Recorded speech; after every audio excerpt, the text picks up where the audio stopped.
Hi, I'm Steve Axtell, and welcome to another Magic Moment. I'm here today with ventriloquist Brad Cummings. Steve. How you doing, man? I'm fine. Good. Good to be here. Awesome. Well, how long have you been a ventriloquist? That gives away my age, doesn't it? It doesn't have to. Okay, Is well, it- I think I've been doing it over 35 years. Ah, Yeah, I started with about age 12.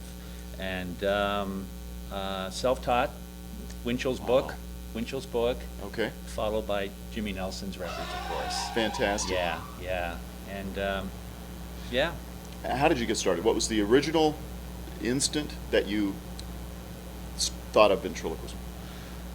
It's kind of a complicated story, but I'll make it very quick. It wasn't really seeing another ventriloquist. It was Yeah. really reading comic books when I was a kid. Ah. And there was a guy named Doc Savage who was a crime fighter. How And cool. he used to throw his voice when he was in a fix, and he'd fool the enemy. I said, hey, that's pretty cool. I want to be like Doc Savage. And I made a list of all his accomplishments, and ventriloquism was just one of those things on my list. Wow. So I had no intention of being a performer. Yeah. I just wanted to emulate Doc Savage. And that's what got me started. Then when I learned how to do it through Winchell's book, Sure. I said, this is pretty cool. And I started doing shows, and that was pretty much it. Now, you've had a very successful career. Do you have a niche, or are you a generalist? As far as where I work, Yeah, your market, your demographics. I think I'm more for adults. Okay. You know, I can do a family show. I'm not really, I would say, a children's performer, but, you know, if I have to pull it off, I can do it. But I tend to go more for the subtle, more the clever, esoteric kind of humor, which I like. Mhm. So, you know, I do the cruise ships, I do the clubs, I do the corporate, the casinos, and go in that direction. Yeah. Yeah. And in that process, how many characters are you working with?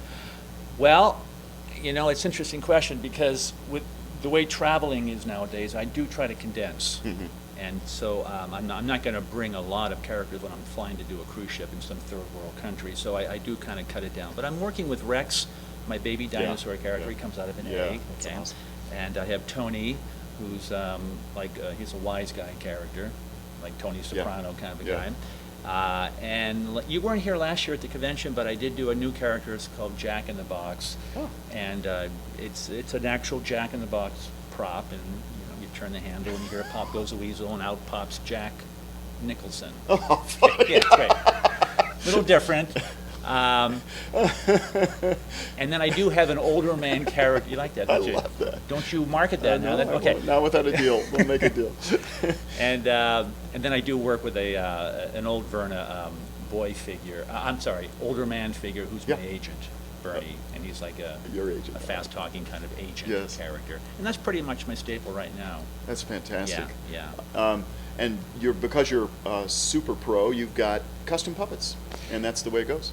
Yeah. Yeah. I pretty much try to keep mine fairly original Right. and something that nobody else really has. Right. I do like to do that if I can. Now we make custom puppets, so keep us in mind for your Yeah. next Oh, one. yeah. And you make great puppets. Thank you. Very We've nice. got a whole bunch of them here, and what we're doing is experimenting with the magic moment, we call it, where a character comes to life for the very first time. Oh, wow. Does one attract your attention, or just want me to grab one? What's this thing here? This is a dinosaur, Oh. or a dragon. Your Isn't, choice. isn't Velcro amazing? Yes. It's Oh, this- a really interesting, bright little character. Oh, so, this is nice. so you're moving it around, you're discovering its head movements. Right. I actually this is very similar to my Rex dinosaur. Okay. In that it is a hand puppet and it's very simplistic. You don't need a lot of movements, I don't think. Right, This is, right. I find that I can move. See, I like how the neck moves. It's a very nice, smooth movement, yeah. I like how he's sitting on his tail. You're using that as part of the control. I don't know if that was intentional or not, but it does add some stability. I'm not sure I like it, sitting like this. Do you know that I have a dinosaur too? Oh, I've heard. Yeah, his name is Rex. I don't really know what I would do with you because you're quite a bit different than Rex. Well, what's he like? Well, he's very sarcastic. Oh, I don't think that's me. You don't think so? You seem a lot nicer. Well, I try. Yeah. So there's actually two dinosaurs in existence, Rex and you. That's right. What would I call you? I don't know.